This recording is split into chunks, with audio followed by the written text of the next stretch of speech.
There are moments in life when inner conflict feels cosmic, when the anxiety you're experiencing feels bigger than the circumstances warrant, when the fear gripping you feels irrational but overwhelmingly powerful, when the struggle you're going through feels like more than just stress or a bad season. It feels like a battle, like something is attacking you, like forces beyond your understanding are working against you. Many people describe this as spiritual warfare. And if you've experienced it, you know exactly what I'm talking about. That sense that something dark, something external, something spiritual is actively opposing you. Carl Jung would not dismiss that language or that experience, but he would reinterpret it psychologically. And understanding Jung's perspective might fundamentally change how you navigate these intense inner experiences and potentially free you from battles that don't need to be fought. If you're interested in understanding the deeper mechanics of consciousness, the intersection of psychology and spirituality, and the real sources of inner conflict, subscribe to Empire of the Mind. We explore the questions that matter with both psychological rigor and spiritual depth. Hit that subscribe button and join our community. 1. The structure of inner conflict. The psyche is not unified. To understand Jung's perspective on what we call spiritual warfare, we first need to understand his model of the psyche. Because Jung's fundamental insight was this: the psyche is not unified. You are not one thing.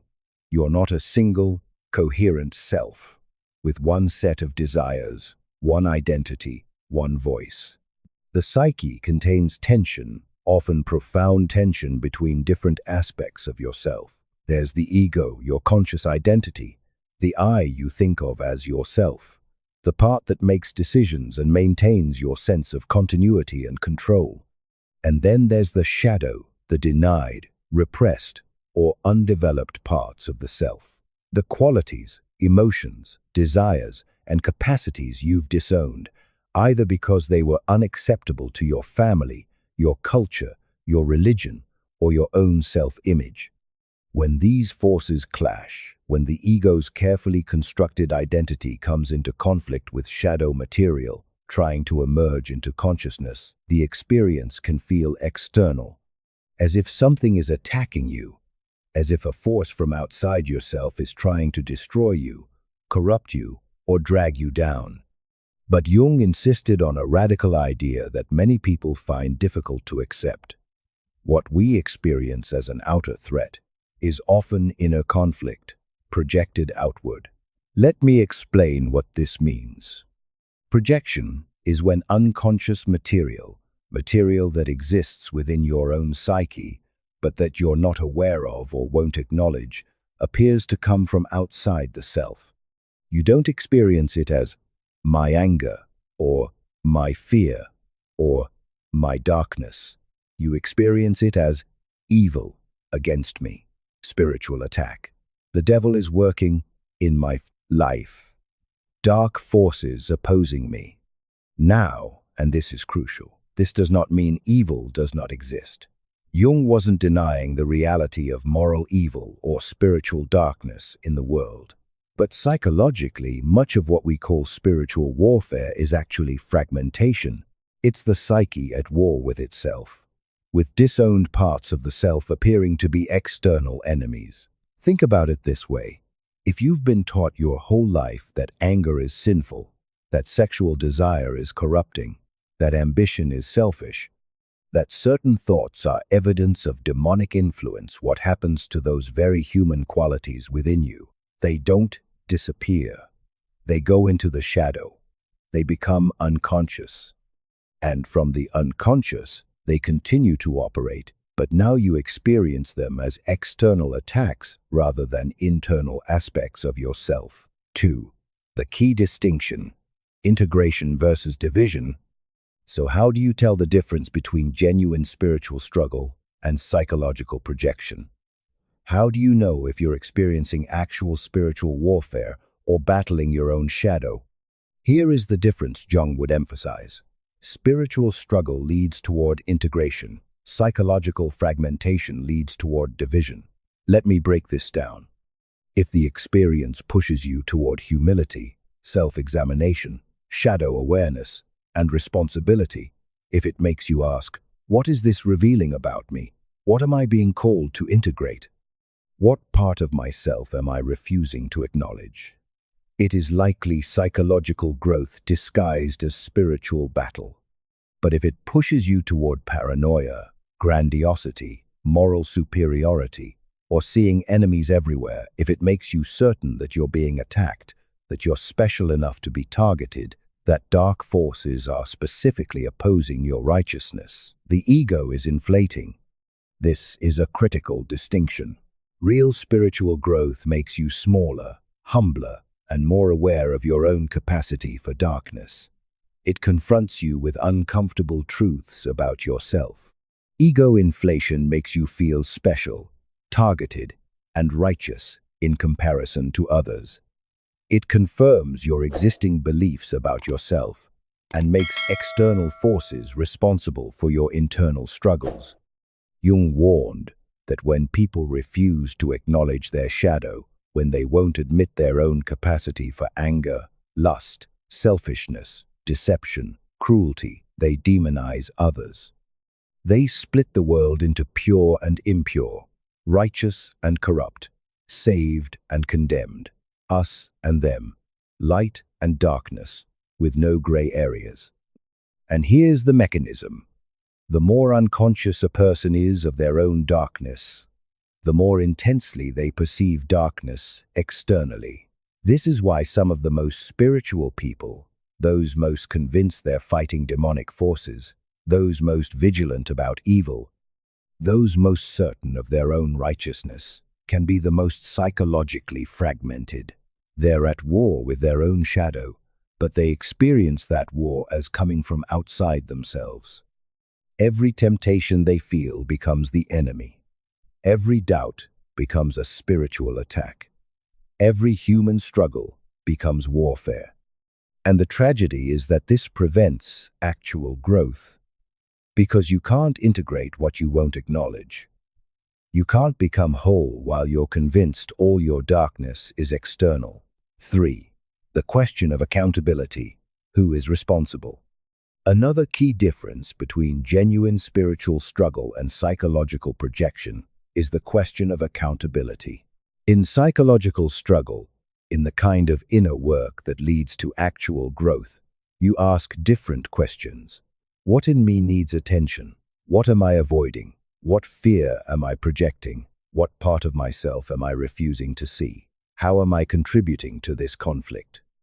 These questions require you to look inward, to take responsibility for your inner state, to acknowledge your role in your own suffering.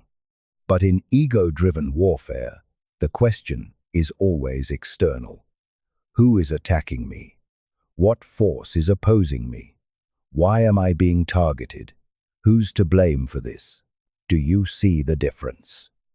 One orientation locates the source of struggle within, making you the active agent in your own transformation.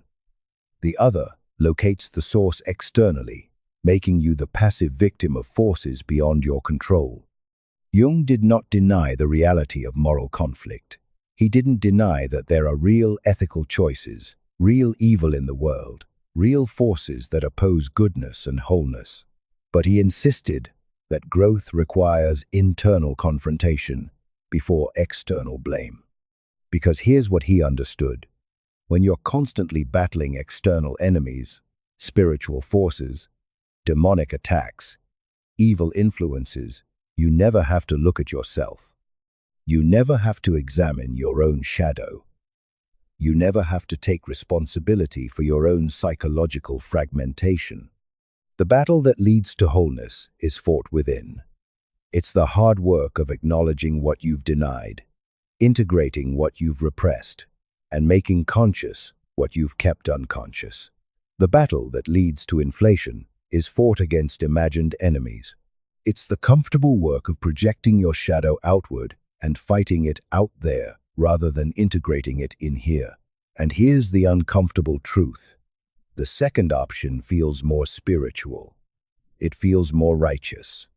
It gives you a clear enemy to fight, a clear identity as a warrior of light, and a clear sense of moral superiority. But it's actually preventing the very transformation it claims to seek. 4. The outcome test. What are you becoming? So how do you tell the difference in your own experience? How do you know if what you're going through is spiritual growth or ego inflation? Notice the outcome. Pay attention to what you're becoming through the struggle. Ask yourself these questions. Does the struggle make you more grounded? Are you becoming more stable, more centered, more solid in your sense of self? Or are you becoming more reactive, more fragile, more dependent on external validation and constant spiritual warfare language to make sense of your experience? Does it make you more compassionate? Are you developing greater empathy for others' struggles, greater humility about your own limitations? Or are you becoming more judgmental, more certain of your righteousness, more convinced that you're fighting battles others are too blind or too corrupted to see? Does it make you more self-aware? Are you discovering aspects of yourself you hadn't recognized before? Are you acknowledging shadow material, integrating it, becoming more whole? Or are you becoming more rigid in your self-concept, more defensive, more convinced that all your struggles come from external sources? These are the tests. These reveal whether you're experiencing psychological growth or ego inflation masquerading as spiritual warfare. Jung believed individuation, the process of becoming psychologically whole, feels like a battle because the ego resists surrender. The ego doesn't want to let go of control. It doesn't want to acknowledge shadow material. It doesn't want to admit that the enemy it's been fighting might actually be an unintegrated part of itself. So it will fight. It will create elaborate narratives about spiritual warfare to avoid the simpler, more uncomfortable truth. You're at war with yourself. But this surrender, this acknowledgement of inner conflict and the work of integration is not defeat. It is maturation. It's the difference between remaining fragmented and becoming whole, between projecting your darkness onto others and integrating it into consciousness, between fighting imagined external enemies and doing the real work of psychological transformation. 5. Reinterpreting the experience. What the psyche is actually demanding. So let's reframe the experience. When you feel like you're under spiritual attack, when the anxiety feels cosmic, when the struggle feels like warfare, what's actually happening from a Jungian perspective? What feels like warfare may be the psyche demanding integration. Something in you that's been repressed, denied, or kept unconscious is trying to emerge into consciousness. And because you've identified it as not me, as unacceptable, as evil, you experience its emergence as an attack. But it's not an attack, it's an invitation. Your anger that you've always called demonic, it might be your psyche's way of telling you that you need boundaries, that you've been violated, that something in your life requires confrontation. Your doubt that you've always experienced as spiritual attack. It might be your psyche's way of saying that your faith needs to mature, that your God image needs to expand, that your inherited beliefs no longer fit your lived experience. Your sexual desire that you've always fought as temptation, it might be your psyche's way of inviting you to integrate a natural, healthy part of yourself that religious shame has taught you to reject. The battle is the resistance. The warfare is the ego fighting against its own wholeness. And integration, though uncomfortable, leads not to fear, but to stability. When you stop fighting aspects of yourself and start integrating them, when you acknowledge your anger and learn to use it appropriately, when you honor your doubt and let it deepen your faith, when you accept your desires and bring them into conscious, ethical expression, the warfare stops. Not because you've defeated the enemy, but because you've realized there was no enemy. There was only the psyche trying to become whole, and the ego interpreting that process as an attack. 6. The discernment. Practical wisdom? Now, does this mean every experience of struggle is purely psychological? Does this mean there's no such thing as genuine spiritual battle? Jung would say, be careful of either, or thinking. The psyche is complex. Spiritual reality is complex. Sometimes you're dealing with projection. Sometimes you're dealing with something genuinely external. Often, you're dealing with both. The key is discernment, and discernment comes from asking honest questions. Am I growing through this, or am I becoming more rigid? Is this making me more self-aware, or more self-righteous? Am I taking responsibility for my inner state, or am I blaming external forces?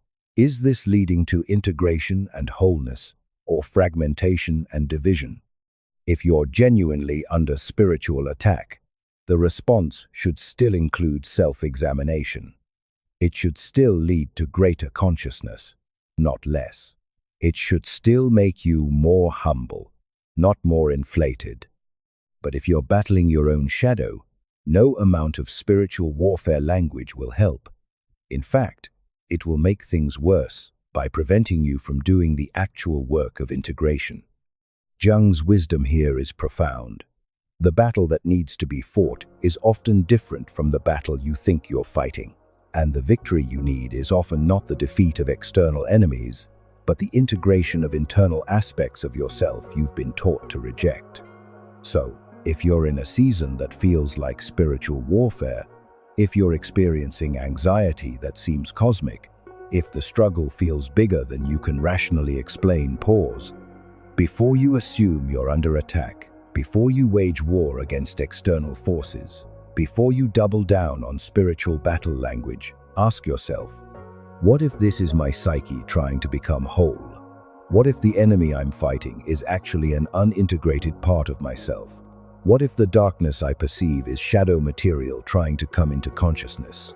This doesn't diminish your experience. It doesn't invalidate your suffering. It doesn't mean you're making it up. It means there might be a more productive way to engage with what you're experiencing. A way that leads to actual transformation rather than endless warfare. A way that makes you more whole rather than more fragmented. Jung's final insight. What you resist persists. What you project remains unconscious. What you integrate becomes wisdom. The battle that leads to wholeness is fought within, and the peace you're seeking comes not from defeating external enemies, but from making peace with all the parts of yourself you've been taught to exile. If this perspective on inner conflict, shadow work, and psychological integration resonates with you, subscribe to Empire of the Mind. We're creating a community that explores consciousness with both psychological depth and spiritual honesty. Join us. Hit that subscribe button. The real work of transformation is just beginning. Until next time, may you have the courage to look within before looking without, to integrate before you wage war, and to trust that wholeness, not victory over enemies, is the goal, because that's where real peace lives.